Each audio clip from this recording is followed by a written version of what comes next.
Last week, in the middle of the night, Israel released the second batch of Palestinian pre-Oslo prisoners in a trust-building move towards peace negotiations. 26 inmates convicted of killing Israelis prior to the 1993 Oslo Accords were released from Ofer Prison and returned to the West Bank and Gaza. Bereaved families of victims cried out against the government for allowing this. They were not the only ones. I think that the release of prisoners is a wrong thing to do because it's going to encourage terrorists to basically do more terrorist acts. I think it's bad for Israel. I think it's a bad decision that they release them.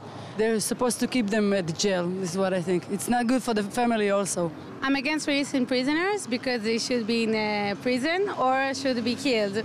They are murderers and they kill people with families and everything. These are people who believe in what they do. They want to continue murder innocent people, women, men, women, children who have nothing to do with anything. And that's their philosophy, that's their ideology. And they will be back in action, there's no doubt.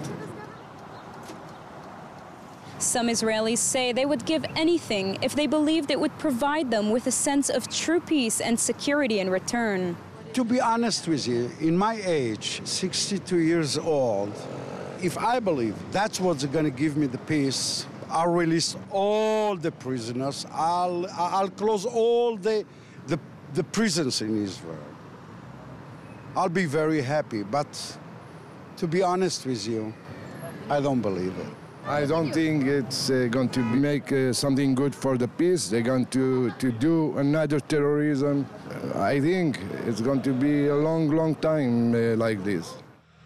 Recently, Israeli military discovered new tunnels leading from Gaza and into Israel, which pose an alarming threat of terror to Israeli civilians and have been used by Hamas since approximately 2006.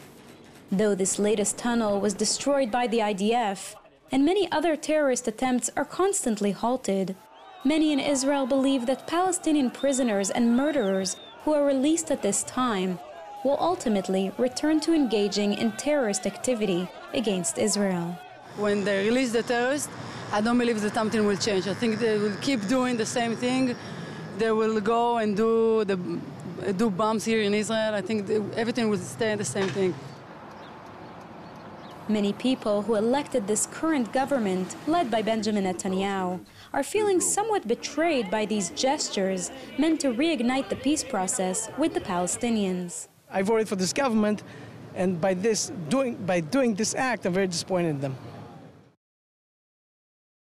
Palestinian officials vowed there will be no peace agreement unless all prisoners go free.